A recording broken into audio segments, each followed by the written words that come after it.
Hello you guys, my name is Jai and welcome to my channel. And if you do not know, I do make music, so yeah, check out the description below and be sure to like, comment, subscribe, all that stuff. And I'm about to watch Mr. Nightmare Files. This is three absolutely horrifying true horror stories. So yeah, sit back, relax, and let's watch.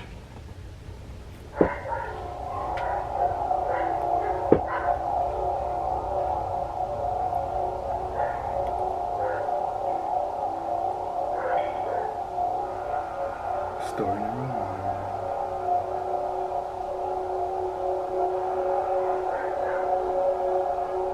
When I was in high school, I was a naive, sheltered teenager. We lived in a close community where there was never any crime. There was a married couple who moved in at the end of our block. They had two boys. One was the same age as me and the other was 2 years older. There was no nice way to put this. The boy who was my age was hideous. He looked kind of like Sloth from the Goonies. However, his older brother was a really cute guy. I mean, he looked just like a model. I sat next to Sloth, the younger brother, in a few of my classes at school. One day, when I was sitting beside him in class, I started making idle chat with him. He looked into my eyes and said, "You better watch out. My older brother likes you, and the last girl you liked is why we had to move." I was so shocked I didn't know what to say. He made it sound so grave. That was all he said to me. A few weeks later, my parents went out shopping, and I was left home alone. It was nighttime, and all of a sudden I heard the doorbell ring.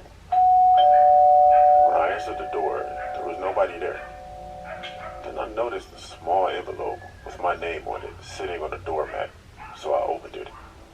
The contents were disturbing, to say the least. It was a long poem about me being attacked by a man in a cape who snuck up on me, knocked me out with chloroform, and tied me up and brought me back into his basement, where he did unspeakable things to me. I thought it must be one of my friends pulling a prank on me. I called my friend on the phone and I told her, "Alright, you got me." The poem was super creepy and really freaked me out. She had no idea what I was talking about.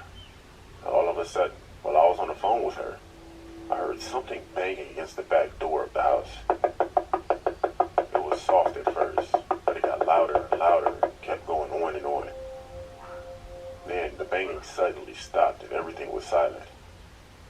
I was still convinced it must be my friends playing a trick on me, so I peeked out of the kitchen window. I couldn't see anyone. I was still on the phone with my friend, and she was yelling at me to call the police. Just then, the doorbell rang again. I crept down the hall, pressed myself up against the door, and I peeked out of the peephole. Nobody was there, but I could make out a large black lump on the front porch. I couldn't see what it was, so I flicked the switch for the porch light, but it didn't come on.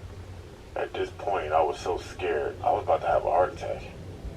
My friend convinced me to hang up and call the police. A few minutes later, a squad car came by, and I looked out of the window. Across the street under the street lamp, I could see the older brother, the cute guy. He was just standing there, smoking a cigarette and watching my house. The police went up and questioned him. Then, I saw him try to search him. But he started fighting, and they had to tackle him to the ground. Eventually, they managed to put the handcuffs on him. When they searched him, they found a lot of things. The light bulb from my porch light, a jar of chloroform, a length of rope, and a bloody knife. It was bloody because the black lump on my porch was the next door neighbor's cat. He had killed it and carved my name in it. My older brother was a really cute guy, but he was mentally disturbed. He was really crazy and his parents didn't care. The younger brother had tried to warn me. I felt bad about calling him Sloth. He turned out to be one of the smartest and nicest guys in my high school. I think he gave me such a cryptic warning because he was afraid of his older brother. He was scared that his brother would find out and maybe hurt him. I also felt terrible for the family next door and the cat that was killed. Poor cat had nothing to do with this. Yeah, the parents, if you know something wrong with your son, he should not be out smoking cigarettes, doing this, doing that. Well, the parents are kind I live in an old three-story house with a hidden attic.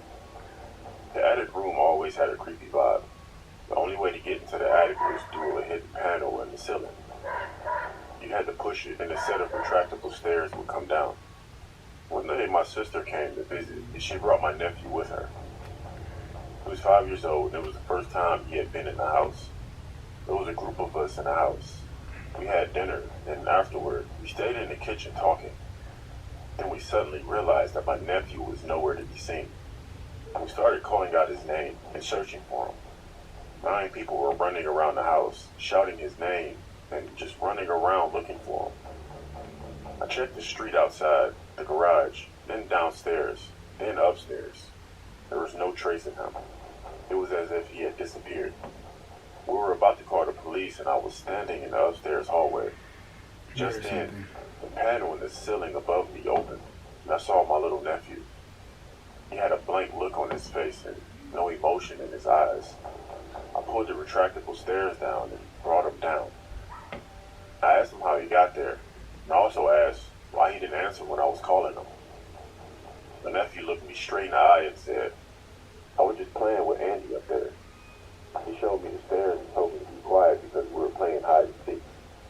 There was no way he could have known about that hidden attic. There was no way he could have reached the panel to pull down the stairs. Ever since then, I've avoided that attic room.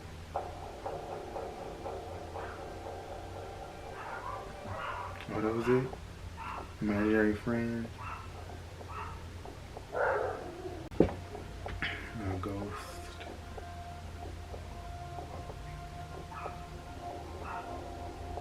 This all happened 28 years ago, when I was only 8 years old. My mother and father would often make me visit my grandparents for Halloween. My aunt lived 2 houses down from my grandparents, and I could go trick-or-treating with my cousins. Between my grandparents' place and my aunt's place, there was an old, dilapidated house. We always skipped it when we went trick-or-treating on Halloween night because the woman who lived there gave us all the creeps.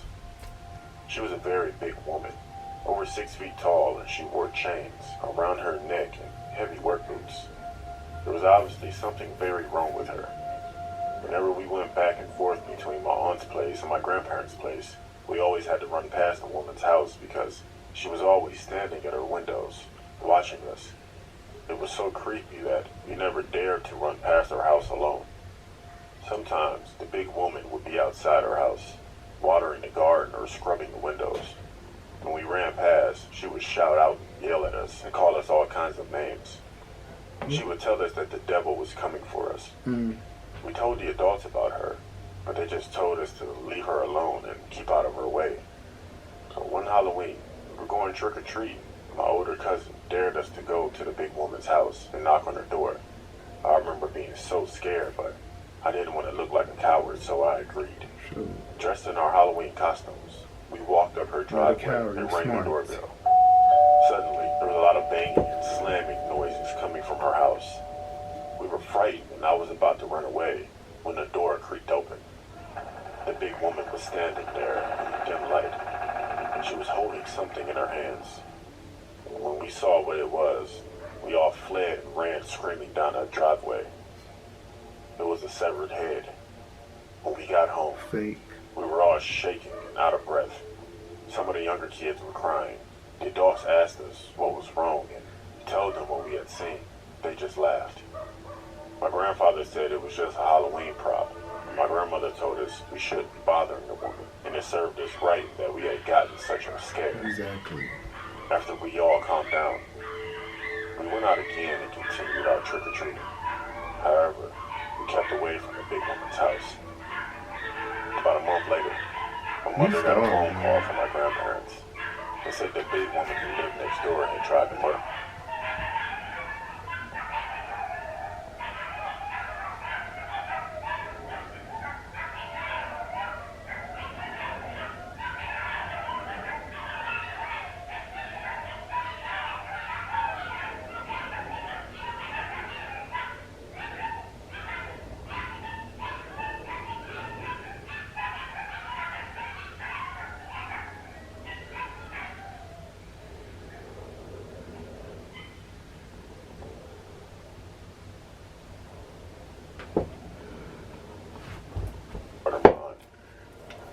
seemed that my aunt had just come home from shopping.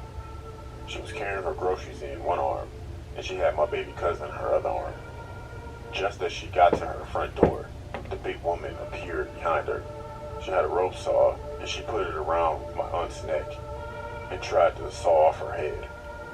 My aunt flipped out and immediately dropped the groceries along with my baby cousin. She was in a fight for her life. My aunt managed to get her hands under the rope saw. She started kicking her front door with her feet as she struggled. Her husband heard all the commotion, and when he saw what was happening, he fetched a poker from the fireplace and beat the big woman with it until she was unconscious. Period. My aunt survived the attack, but it left her with scars on her hands and a long scar across the front of her neck. Of course, the police were called, and they arrested the big woman. When they searched her house, they found something that shocked everybody in the area. A body? The woman had been digging tunnels under her home, which came up under my aunt's house, my grandparents' house, and other neighbors' house. She had been bringing the dirt up and putting it in the raised flower beds in her garden. But that wasn't all. The most chilling discovery was that she had also built some kind of shrine under her house with candles and other stuff on it. At the center of the shrine was a real human head. Needless to say, it was the same severed head we had seen when we were trick-or-treating on Halloween night. She had already murdered one woman and had cut off her head. My aunt almost became the next severed head in her collection. Good thing she wasn't. Like on Jason, he had his other head on like the shrine thing.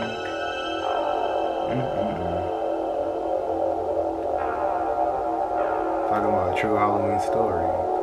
Talking about a true Halloween story.